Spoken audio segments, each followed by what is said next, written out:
Welcome, welcome, welcome to the Clock Hour. I'm your host, Marv Kennel, and we are back again. But this time, I got a little something different going on. I got my man Ronnie out here with me today, my very special guest, and I keep him close because that's important. Keep him close, and he's back on the show again, once again. And this time I have the undisputed social media champion of the globe, Miss Sherri Privet. Wow. I've been waiting to get you on the show for a little bit, so it's a pleasure to have you on board. How you doing? I'm doing good. I'm doing good, Marv. It's a Doing strange good. time we're living in. We just gonna have an open conversation. You know how we usually do. I call you sometimes just to get a dose, on what you're thinking, what you're feeling. And you and Rodney are my favorite out here as far as this type of conversation goes. This is why this is it. And it's all love here.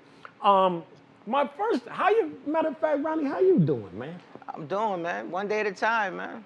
Yeah, fighting the power. I see you with the unlearned, relearned T-shirt on. I dig it. Yes, I yes. think I got a couple of them. Yes, and it's more coming, more coming.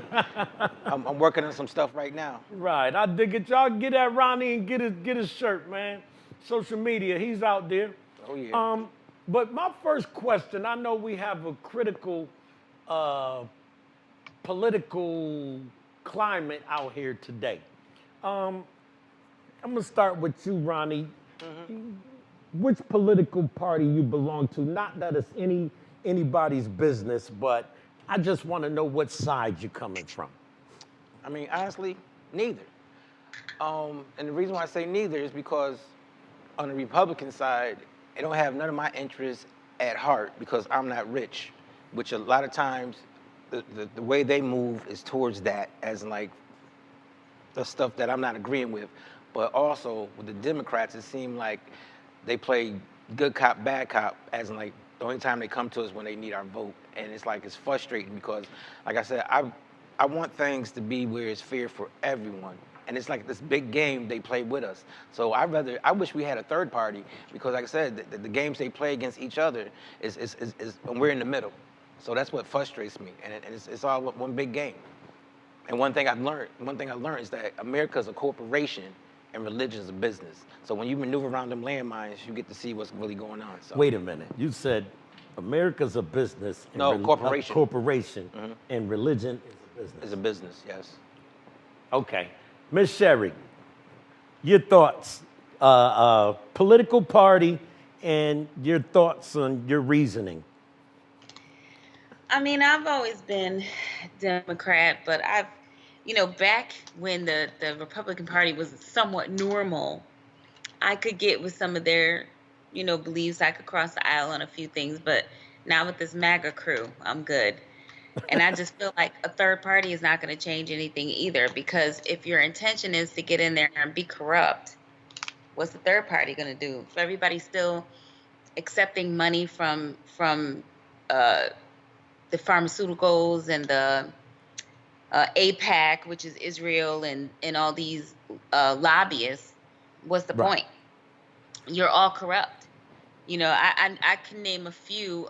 As far as I know, and correct me if I'm wrong, I think the only ones that I know of that are not accepting these kind of monies are AOC and Jasmine Crockett. A lot of the other ones, you're still accepting these monies, and you're all corrupt. Because how can you be fair to your constituents, to any of us, if you're accepting money from these people to change your mind? So what's a third party gonna do? If these things are still in place, what's a third party gonna do? Well, what it is it would shake more things up, as in saying that some people are going to have to listen. When if you have a third party, they're going to have to listen to some of the things. So they won't be able just to throw here and throw here. They're going to have to, meet some people in the middle. You see what I'm saying? It's like they have to, because if they don't, then they're not going to get no type of commitment from nobody. So when you mix it up with throwing some extra people in there, I'm not saying, like I said, the system do suck, but I'm just saying that, there are some good people out there, and maybe when you have it, when it just ain't it ain't just two parties, then we could, switch things up. What was this Stein? Oh, yeah. Jill Stein. Okay. Where Where'd is she she? go? Where is Huh? she? Where's Jill Stein? I don't know. What I time she seen her coming for a in? minute. Okay. Yeah. Um, Where is she? She I ain't been understand party. where both of y'all coming from. So let me ask you a question. That third party, that's what she was, the independent, right? Yeah. Did she get enough votes to compete? No, they Yeah, never did. there was votes where he got swayed. Right. Okay. Because I know the Kennedy with the voice, he was supposed to be He a said the third voice. party, right? Yeah, but he didn't get enough votes. He didn't get enough votes to even get nominated. Po fella. Okay. Here's let me ask y'all a question. I'm gonna start with you this time, Sherri. What is it that we're looking at as far as with this administration? Because it looks like a lot of things are on the table. Are we looking at what I want to say, the Constitution being dismantled and everything else along with it? You tell me. This man is on a mission. And this is not, everybody's looking at it like this is something new. It's not nothing new. They've been working on this and they've been planning this for a long time. Project 2025. You got a man in Doge. He's literally, they're talking about illegal immigrants. This man came over here illegally. He stayed here illegally. So Right. you have this man whose parents made his money through apartheid. That should tell you something right there. And you got him over here telling us, well, we're going to clean this up. Okay, where's your receipts, bro? You said you saved us billions and billions of dollars. Where is it? Where's your receipts? Show us where you found the waste. List where you found the waste and what are you doing with the money that you found? Instead of going after poor people and seniors, where's the money going? You're making $8 million a day off American taxpayers, while our seniors make $65 a day off Right. of Social Security. You're coming after children's lunch. This is a rich man. Right. He'll never go broke. This is a rich man telling our kids that they can't have free lunch, right? All of this, Trump was like, I don't know nothing about Project 2025. Everybody that works for him is part of Project 2025. They've been planning this for a long time.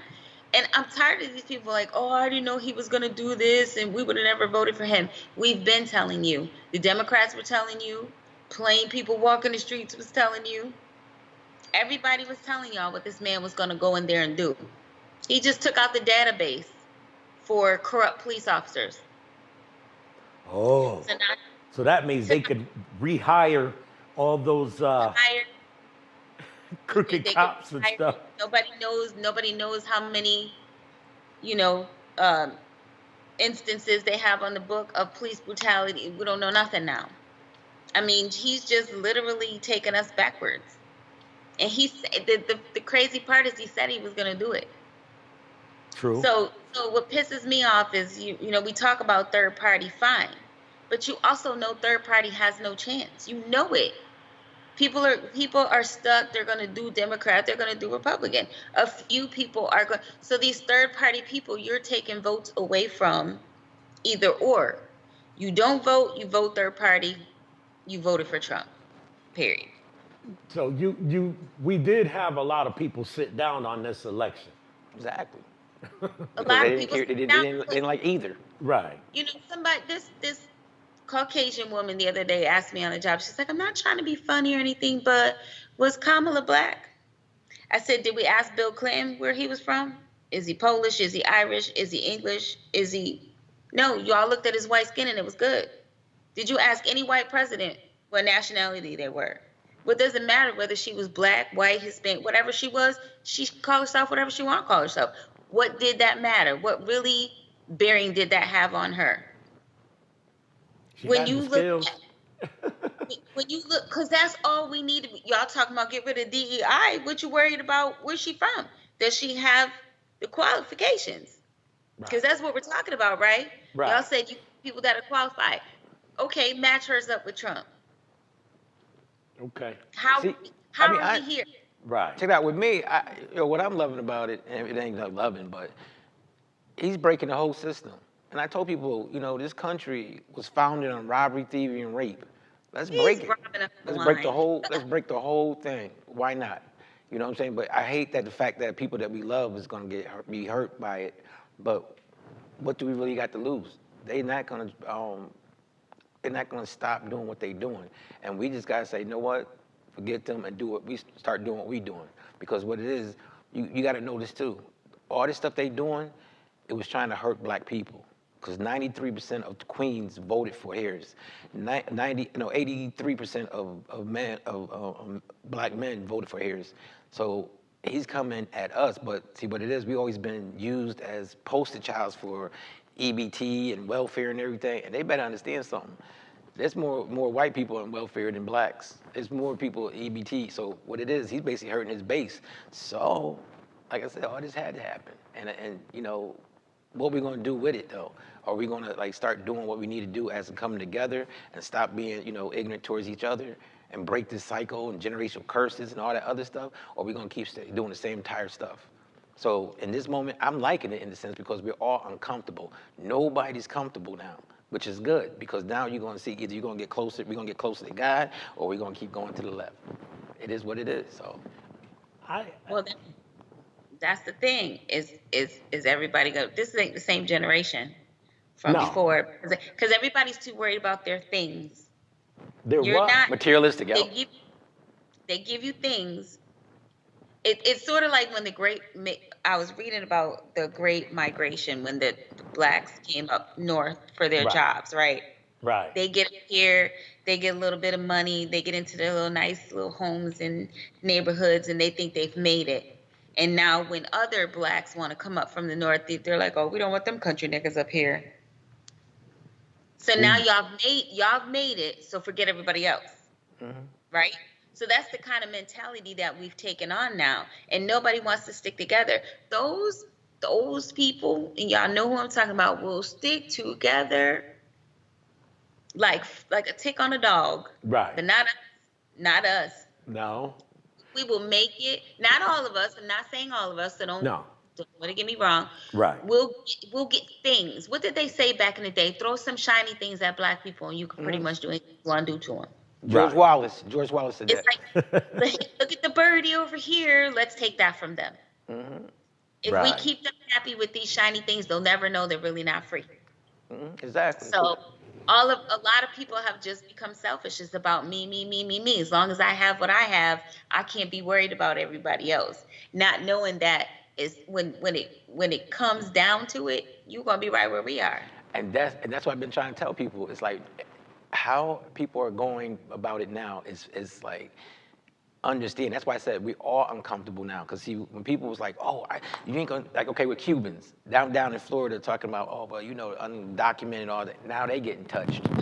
See what I'm saying? So all this is happening, and it's like good because now you're seeing that it ain't all about you. It's about us, and you keep doing the same thing. And what I hate about this country is like, and I get mad at black people. It's like every race don't like us. And it's the truth. I told y'all something, I'm not holding back no more. It's like, not for real, because I had this dude on TikTok, this dude, Mexican dude, he's dark skinned. And he was saying that when he first got here, the first thing he was saying, like, don't hang around black people because they steal, they no good, they criminals, and all this negative. And the only way they can make it is to be like white. And I told him, I said, yo, y'all set yourself up for failure. Because like I said, I don't give a crap how light-skinned you are or whatever. They still gonna see you as dark-skinned. Other. You're still other. That's exactly what they do. I watched an African man do a video on. He's like, they'll sit us down and show us these videos. Like one girl, she said, all I know about America is like Boys in the Hood. Like they show us all Exactly. this negativity about black people. They tell them, like Ronnie said, they tell us y'all are lazy, you're in gangs, you don't want to work, you're on welfare. And you know that whole welfare crap came from Ronald Reagan. All of what you're seeing right now was sparked by Ronald Reagan. Yep. Because one single black lady got caught scamming the system. I And mean, now it's welfare she scammed queen. like a million. She got, yeah. And then he dubbed all black women welfare queens. And then, of course, they ran with it. Right. But I keep telling people with us, we make America rich by everything we do. So they want to keep us on the system because maybe 8 out of 10 end up in the system. So it's a setup for us not to make it. You know what I'm saying? So this system is working for them, but like I said, it never worked for us. And it's the setup where, okay, if there's not a man in the home, then more likely a lot of women was getting on welfare. But then back then it says state that a man cannot be in the home while they're unassisted. So in other words, the government was their daddy. So it was a set up system. It's always been. It's up to us to break the generative curses, but like I said, it's set up for us to fail. And that's why we have DEI, because like I said, they won't play fair. And I say DEI really mean weak white men. It is what it is. Wow. Well, welfare wasn't even set up for us. Welfare Exactly. literally was created for white women. Yep. And then I had, a friend of mine come in and she was like, no, it was created for children. It was created for white women and their children because when the war was going on, they didn't want the white women to have to go work. Right. So they created that system for them. So then next thing you know, so it was white people on welfare, not us, because we weren't allowed to be on it. But then when civil rights came into play, and then we were allowed to be on it, what did they do? The men can't be in the home, started creating all these rules. The men can't be in the home. I remember a friend of mine went to go get on welfare. They told her she couldn't own her car. She would have to sell her car. They didn't want you to have no assets. The fathers. Now, why would you not want the fathers to be in the home with these children? Because I know that my mother used the system when she needed to. Like my father worked for the city. Whenever he got laid off, that's when she would use it. Because that's what it was for. It was to supplement when you needed it. It wasn't a career move. You know what I mean? Well, when Clinton was in office, I was still in the military. He was actually closing bases and stuff like that. And then he was pushing for more people to get off of welfare and pushing job programs out there during that time. Am I wrong? Or I remember them talking about putting a limitation on how much time people can actually be on welfare during that time. Yep. While he was in office. I don't recall that, but this is how I feel about that. Everybody in the world is not going to be at the same station at the same. It's impossible. Right. We all can't be on the same. There's always going to be people here and people here. Right. There's no way that we could all be at the same station at the same time. Right. So things wouldn't work if everybody was rich. Right. And you're always going to have somebody on the lower rung, right? And it doesn't mean that they're less than. You have people that are born with certain capabilities. Some people may have the capability to go here, and some people's capabilities may be here, and there's nothing wrong with that. That's the problem. We keep villainizing people for being at certain stations in their lives. Everybody can't handle everything. So if all I can handle is this, why can't I do this and still be looked at like a human being, like I'm somebody? And then you got Walmart. And little do people not understand that most of the people that are on welfare, they actually work. But they have welfare because their jobs are not paying them enough to live. Right. See, so, when people why are veterans families in welfare lines? Look, I'm a vet. I think, and I tell you what, it's not easy. I'm a vet. I'm retired, and and you're looking at it, you're like, well, wait a minute. I'm supposed to be able to kick my feet up now, but I've been working. I've really been working. And what you was gonna say, Ronnie? It's set up for us to fail. And I keep telling people, it's like the system's working the way it want to work. And when you were saying, Sherri, when you was talking about, people being down here, whatever, they use us for that system. To gauge. To gauge the system. Because honestly, when they talk about, superiority and stuff like that, if you put us side by side with the same test without no help or whatever, yo, we're gonna excel. But I told people it's the setup of the system. They need us, we don't need them. But it's Well, just how they do to keep us in check. Because I told people, we're America's cash cows. It is what it is. But it's this up is to true. us if we're gonna change the system. Okay, excuse me. This is true. There. I'm I sorry, got Mark. one more question for y'all before we, uh, uh, so let me ask both of y'all. I'm gonna start with Ronnie. What would be the fight, or what would be the solution For for what we see that's not working for us, that's not working for the people? Let's just paint it with a broad brush. For what's not working for the people, what solutions do you see at what's happening now? we need unity. We gotta let go of these generational curses. And what it is, generational curses is always saying that, oh, I'm mad at you for having this. Why would you be mad at somebody for having some nice things? Like, okay, if you got a Mercedes Benz that's red, why would I want to take what you have? I want to ask you, how can I get me a cherry one? But it's like the how we like inbred it. Because like I said, we grew up like hating on each other for what somebody had, and it's like when we gotta look at ourselves in the mirror, and really think like, okay, what is going on? Why can't I love my fellow man? And I know a lot of it was structure because growing up, if a lot of us black males, we had to keep everything inside because that's what we was told, that's what we was taught. So if I want to tell another male I love you, then that's almost saying that I'm gay or I'm soft or I'm weak, and it was like this is how we was like made to be.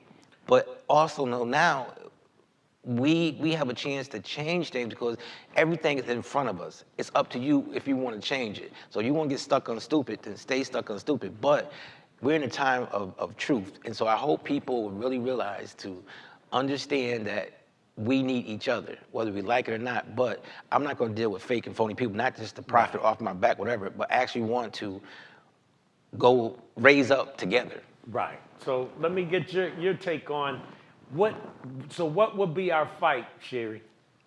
We have to put up some kind of fight, I think. A lot of it, bottom line, is people got to let things go. Like, get into the real meat of what's important. I don't care about a Mercedes Benz. I don't care about who got the bigger house. And we've been so colonized. Right. That's a Can't even good call word. it something. So colonized. I was saying to somebody else the other day, when we were all broke and struggling, we were so much closer. Mm-hmm. People were so much more in the struggle together. But like I said, people start putting their faith and trust in material things. Listen, I'll drive a car 12 different colors as long as that motor get me from point A to point B. Like, what do I care if Karen or whoever is driving a Mercedes Benz? Those We things are just material things. Mm-hmm. I'm and you so know, freaking simple in my life. I got a roof over my head. I got a way to get around. I got food in the fridge. That's all I need. What we're doing is, man, I feel like we just put too much emphasis on bullshit. Sorry. Just it is just what it is. it's just too many like things. We worry about the wrong thing. Mm-hmm. True. Stop teaching our kids that your quality of life depends on what you have, Thank you. because it's not. You're giving them false. You're giving them what is the False word I'm hope. looking for? Not false hope. You're giving them the wrong things to look up to. Mm-hmm. Like, I don't care what name brand this you have on, what name. These people don't even care about us. We're running around here wearing labels who don't Mm-hmm. even want us wearing their Right. labels. I didn't buy Jordans. I didn't buy Jordan sneakers for my son. I didn't buy them. I wouldn't buy If them. I buy something and it has a label on it, it has to be because I can't find that knockoff, Right. but because I really really love it, not because somebody's name is on it. You know what I'm saying? Right. We just need to give our kids a little bit more pride in other things than material things. We need to let them know. I mean, imagine how our kids would feel if they were actually taught Black history in school. So you got all these white kids who are like, oh yeah, we got George Washington, we got all these people that they get to look up to, while in our books it says we were slaves and we fought for our freedom. That's it. They didn't tell you all the things we created, all the things we did. Do you not think they would have more pride in themselves if they could actually learn in those classrooms along with the white kids, Right. not separated, what they actually put into this country? Right. But you understand it's a setup too, because what they taught us in school. But Ronnie, we have to too. I sat here with my granddaughters and I put a really great movie to watch, a documentary. It's called Eyes on the Prize, and it's on YouTube, and it takes you from that whole, the civil rights movement, right? And my my girls ran with that. Mackenzie don't play, and I tell them too. If y'all are in a classroom, like my niece when she was younger, she comes home. You know how I remember we used to do the whole Thanksgiving thing with the hats and the turkey and stuff. And I was like, oh, did they tell you that after dinner they killed the Indians and stole their land? And Like she's what? she's like, no, they didn't. I said they absolutely did. Right. They stole the land from the Indians. They bought New York for a bottle of liquor, right? So she goes to school, and she told the teacher. So the teacher calls me. She's like, did you tell your, Erica that? Yes, I did, because I told her the truth while y'all are teaching them lies. Right. Well, we got to wrap up, and I want to thank you. I'm gonna catch you on another weekend, and we're gonna have you back. You too, Ronnie. You're becoming a permanent member of the show, and I appreciate real conversations. I just don't. There's certain people I talk to, certain people I don't. But some people act like they're scared of that conversation. The conversation needs to be had. Exactly. And I got a book on the way, From the Outside In, and y'all tune in, like and subscribe and share the Klock Hour for the people, by the people, about the people. And I thank y'all for tuning in. As always, this is the Klock Hour. I'm your host, Marv Kennel. And look out for the single. I got a single out there called Who Am I? Uh-oh. We doing it on Doing every it. different level. Yes, yes. Yes, yes. That was good.